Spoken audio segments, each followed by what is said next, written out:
Ruslan. After the events this past week, the tragic events this past week in DC, there's been a lot of folks kind of examining what evangelicals are going to say about this, primarily because some of the stuff, not all the stuff, but some of the people that went into the Capitol had Jesus Saves flags and were more or less committing an act of insurrection in the name of Jesus, which I think is extremely problematic. I've done multiple streams. I'm not going to get into those. Today, I wanted to open, before we get into big tech censorship, I wanted to open with honoring somebody who I've kind of been aware of for a while, and I think we're going to get him on the channel. I've just been DMing with him, which I'm extremely humbled by. Dr. Michael Brown's stream. I recommend you guys watch the entire thing, but I want to show a couple of clips because I want to do a thought exercise. Those of you guys that are afraid, and I get it, some of you guys are afraid. Some of you guys are really thinking that this is the end of America as we know it. This is it. It's going to be communism, Venezuela, China, democracy is dead, America's dead, RIP America. If you're on that energy, you're going to be encouraged if you just rock with me and you're just able to be patient with me. I really mean that, okay? So this is a live stream that Dr. Michael Brown, much smarter than me, Donald Trump, two-time Donald Trump voter, okay, much smarter than me, much more educated, much longer in ministry than me, did this past week. I think this is the day this was all happening, okay? So I wanted to highlight him because I'm using all conservative sources today, by the way, all conservative. I'm not going to point you to any Democrats, any mainstream media stuff. We're going to all conservative sources. And he's a two-time Trump voter. He's technically a registered independent. He corrected me on Twitter today. But this is good. So I'm going to play you a couple of clips, and I want you just to be patient because I think there's some stuff in here that we all need to hear, regardless on what side you're on. But again, the objective of today is we're moving towards hope. We're moving towards life. We're moving towards new beginnings, but you gotta be patient because there's some bad news you need to hear before you hear the good news. All right. So this is Dr. Michael Brown. All right. Very smart, very intelligent. We're gonna start off. It's gonna be a little harsh, so just brace yourself, and then there's gonna be more hope presented. Donald Trump is not going to be inaugurated on January 20th. If you've been believing for that, and sure God spoke it, he did not speak it. It's over. Fact. It's over. Call me an unbeliever. Call me deep state. Call me whatever. Compromiser, working with the devil. I pity you if that's your position. It is over. Joe Biden is the next president of the United States. Donald Trump will not be inaugurated. Fact. It's not going to happen. The prophecies were wrong. I can give you a list of reasons why, and at the right time, we'll address them. Let God be true, but every man a liar. It could be that God spoke of his desire for 4 more years of Donald Trump if Donald Trump would have repented and become a different human being, and if the church would not have put all of its eggs in his basket and looked to him as some type of political deliverer, all right? It could be that some sensed a desire from God. It could be that some were presumptuous because they got it right the first time and got it wrong the second. It could be they got caught up in a partisan spirit. It could be they were so revulsed by where the radical left wanted to go and the baby-killing spirit. Whatever. There are a number of reasons why even good people got this wrong. But give it up. It's over. It's over.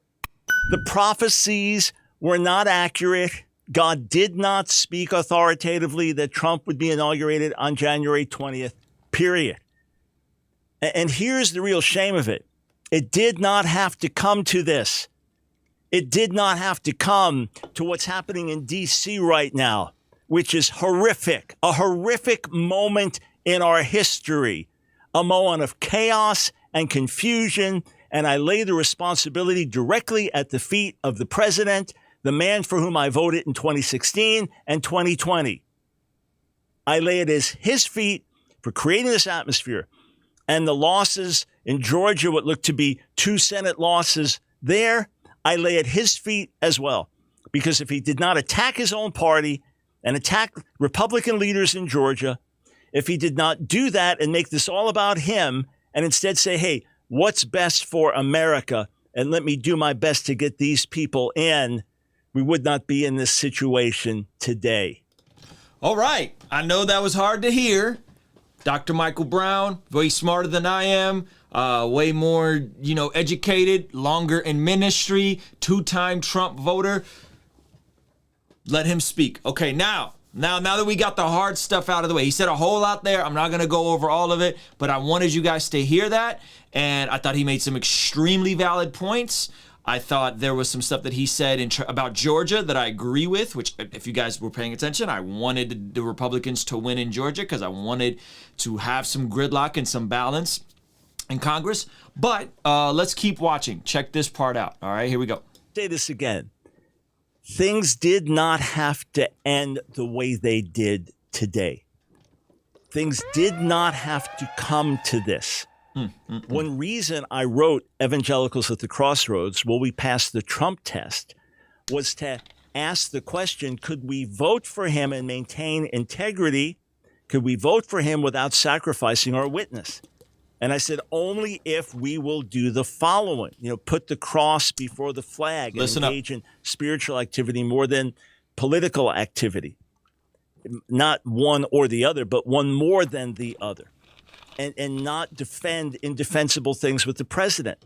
Otherwise, we would compromise our testimony. And I also asked, can we unite around Jesus, even if we divide over Trump? We have miserably failed both of those tests. Eesh. Let's just keep watching.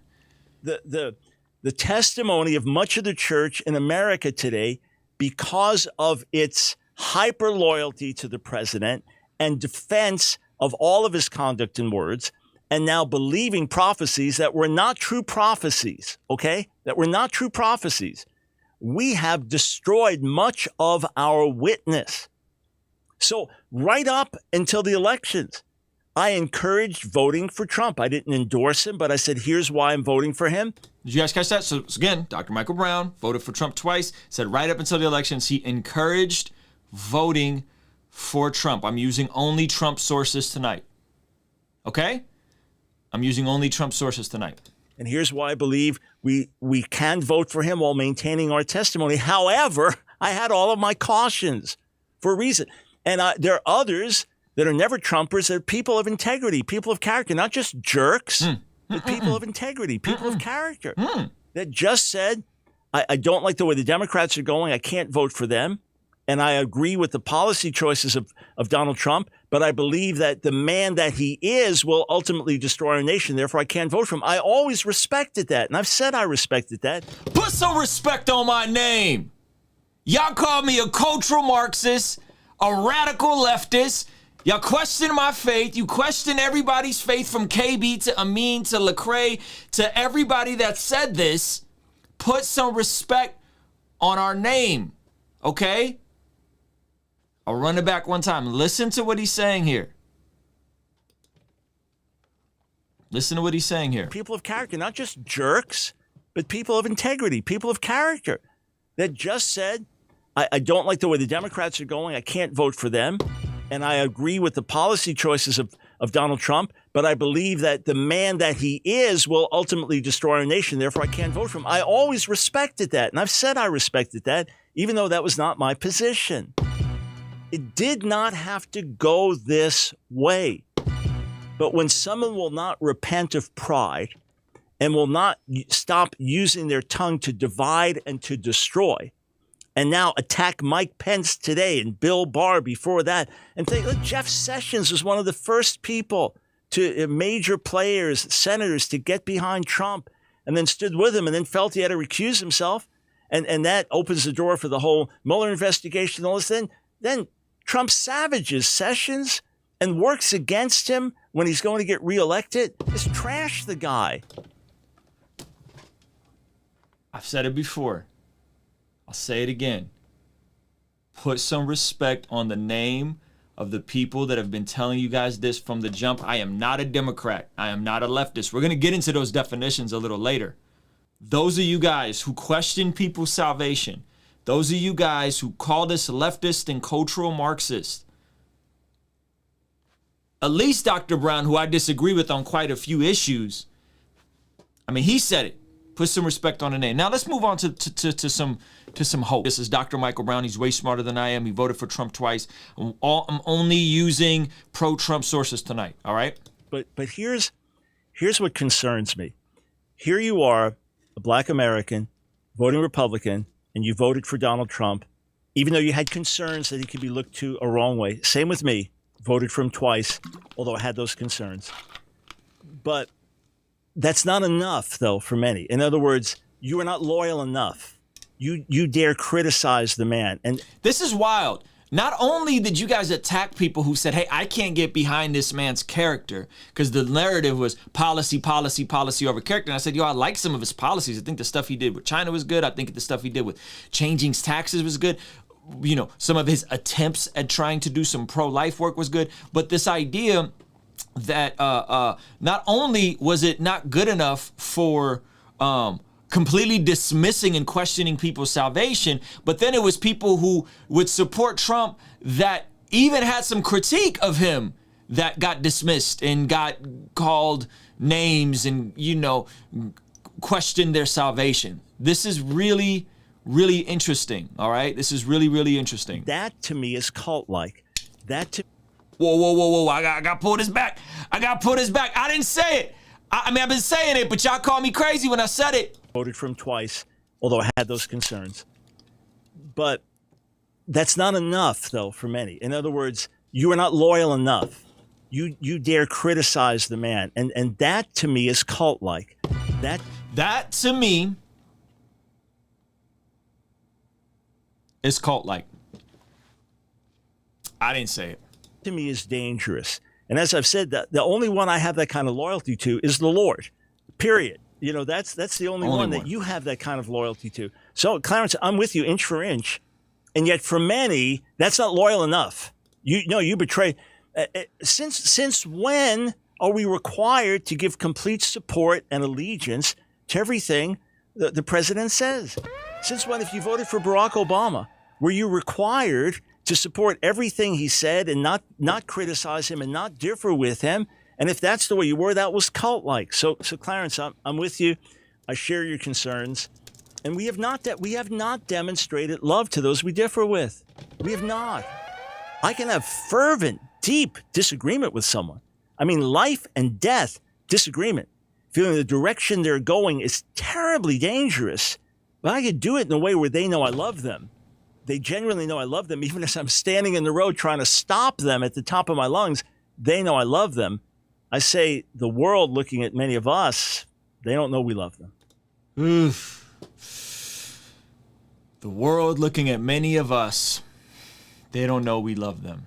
Okay, now, let's get into this. This is an exercise that I think is very good to do. This is healthy to do. If you are feeling anxious right now, if you're in fear, if you're afraid, this is a great exercise to do. The exercise quite simply goes, what is the worst case scenario in this area of your life that you're feeling tension, pressure, anxiety? Let your mind go to the worst case possible scenario. This is for those of you guys that are highly disappointed that Trump lost. Okay? Those of you guys that feel that way, what is the worst possible scenario? And go there. Go there. And how does that play out? If you're in Jesus, the worst possible scenario, it's right. It's not anything that wasn't already predicted in Scripture. That's the worst case possible scenario. But we're going to read off. He's going to take us down history, and this is where it's going to get encouraging. Okay, this is where it's going to get encouraging. Let me take you back in history. Listen to this quote. Are you ready? We may see the Bible cast into a bonfire.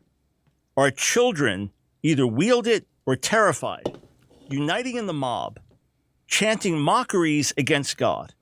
Our wives and daughters, the victims of legal prostitution, soberly dishonored, speciously polluted, the outcast of delicacy and virtue, and the loathing of God and man. This may happen. We may see Bibles cast into the bonfire. Who said that?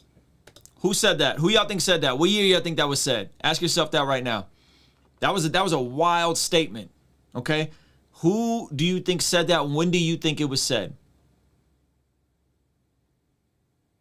Timothy Dwight, president of Yale, when did he say this? Oh, how about 1798? Warning what would happen if Thomas Jefferson was elected president. If Jefferson was elected our third president, what would happen? Quote, we may see the Bible cast into a bonfire. Here, how about this? Historian Stephen Prothero says this. Some New England ministers also saw a conspiracy afoot between Jeffersonians and the Order of Illuminati. Sound familiar? This sound familiar? A secret society of freethinkers that had supposedly masterminded the French Revolution and was now dedicated to creating a post-Christian New World Order, shades of Q today, or QAnon. They were concerned, New England ministers. Jefferson gets in as a New World Order, and together with the help of the Illuminati. Or how about this? These are quotes from when Thomas Jefferson was getting elected. Why Thomas Jefferson? Thomas Jefferson would have a Bible and he'd have a black marker, and he would black out parts he didn't agree with. Right? The man was wild when it came to some of his beliefs. So he literally read the Bible and just black out parts that he didn't agree with. That sound like some of us today, by the way. We just aren't as overt with it, right? So this is not 19, this is 1800, right? Listen to these quotes, guys. Listen to these quotes. From Stephen Prothero. Should the infidel Jefferson be elected to the president, wrote in a... They called Thomas Jefferson an infidel. In the Hudson Bee, the seal of death is that moment set on our holy religion. Our churches will be prostrated, and some infamous prostitute under the title of the Goddess of Reason will preside in the sanctuaries now devoted to the worship of the Most High. Outside the churches, murder, robbery, rape, adultery, and incest will all be openly taught and practiced, prophesied the Connecticut Current. The American people, a Christian Federalist from Delaware added, would become them more ferocious than savages, more bloody than tigers, more impious than demons. This is all... They said it was... they said it was going to be worse than demons. What would happen if Jefferson gets elected? Well, we obviously survived that. We survived that by quite a while since he began serving in the year 1800. we survived that. But there were dire warnings about where things could go. All right, let's come up to more recent history. Y'all following along, man? Y'all following along? Like, Christians. Like, come on, bro. Like, we've been here before. This is 1800. They were saying the same stuff about President Obama. He's a socialist. This is the end of America. We just didn't have social media back then. So being hysterical about politics, about one man being able to ruin democracy as we know it, to end everything. Come on. But there's good news. Just rock with me for a minute. There's good news. Even if you're a Republican, even if you're a pro-Trump person, there's good news. Pro-Trump people, listen up. Listen to what he says. This was roughly 2 weeks before Trump's inauguration in 2017. An article on the quorum.us website noted that President Obama entered the White House with his party touting a 60-seat majority in the Senate and 257-seat majority in the House. Democrats now hold a 48-seat minority in the Senate and 194-seat minority in the House, a net loss of 12 and 64 seats, respectively. Net loss of 12 and 64 seats. There are 27 Republican governors compared to 23 Democrat governors. Now, it's not that Republicans are all good, Democrats are all bad. That's not the point that I'm making. But hear me. The point is this. Listen. That there was not a blue wave. There was not a blue mandate. Come on. There was not a nation shouting, we want to move to the left. Nope. There was largely a reaction against Donald Trump as Trump. There was largely a reaction against Donald Trump as Trump. I've went over all of the voter fraud irregularities. I have explained to you guys repeatedly that folks were done with Trump. There was no blue wave, though. Do not get this twisted. Okay, I'm gonna get more specific here in a second. There is largely a repudiation of who he is. Some of it inflamed by the media that made him into racist, misogynist, xenophobic, whatever. And part of it based on who he has been, on his bad character, and his ungodly words and behavior. Come on. That have been destructive. Trump voter. Did I mention he was a Trump voter? 2-time Trump voter? Okay, just making sure.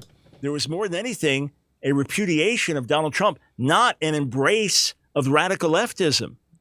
In fact, people are fleeing the cities in America that have the most leftist policies and going to move in other parts of America. It's actually happening widely.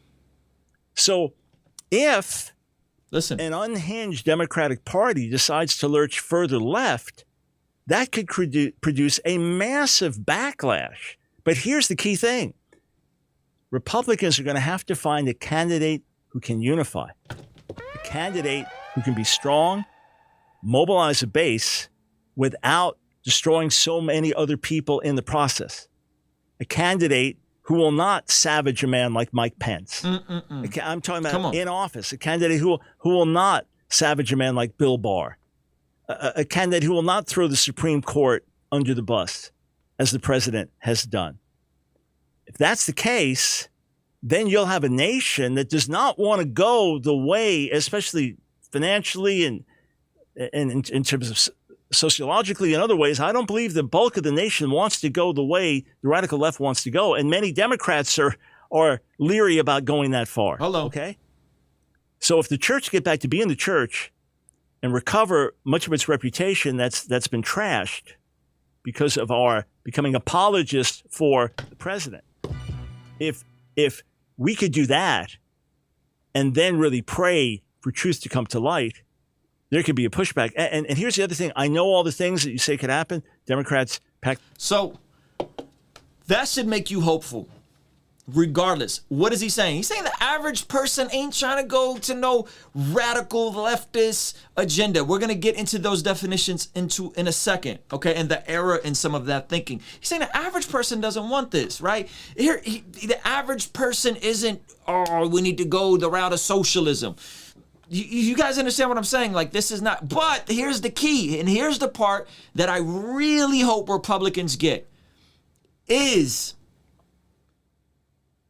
you have to get behind a candidate that is full of character, that is full of integrity, as well as someone that has policies you may agree with on the unborn or on taxes.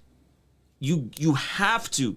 And the reason why Donald Trump happened, in my opinion, is because of old media, name brand recognition. He had a famous brand. He had a big name. Everybody knew his name. That was able to happen with Trump.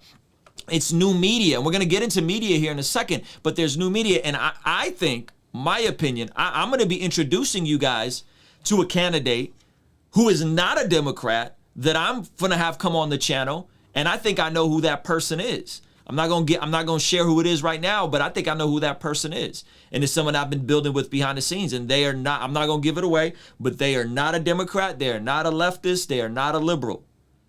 Okay? So, but the church has to get back to being the church, not being Trump apologist. The church has to get back to calling out evil on both sides, not looking the other way when the values sort of align with what we're rocking with. That can't be the case. That cannot be the case. Okay? So, worst case scenario,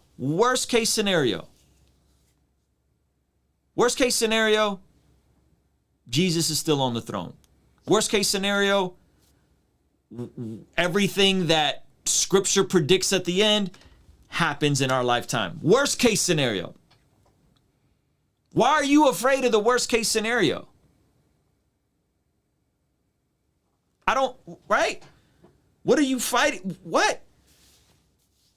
So stay tuned, because we're going to, it's not about Christians leaving politics. It's about Christians getting behind reasonable man of character and integrity, regardless on if they're Republicans or Democrat. Okay?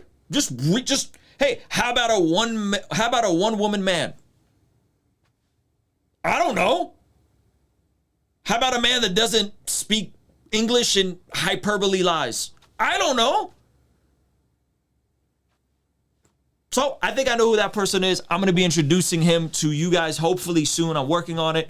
And I think you guys are going to love this guy. And you're not going to agree with everything he says. I don't agree with everything he says, but we're going to be getting into it. So those are my thoughts on that. And I do want to hear from you guys.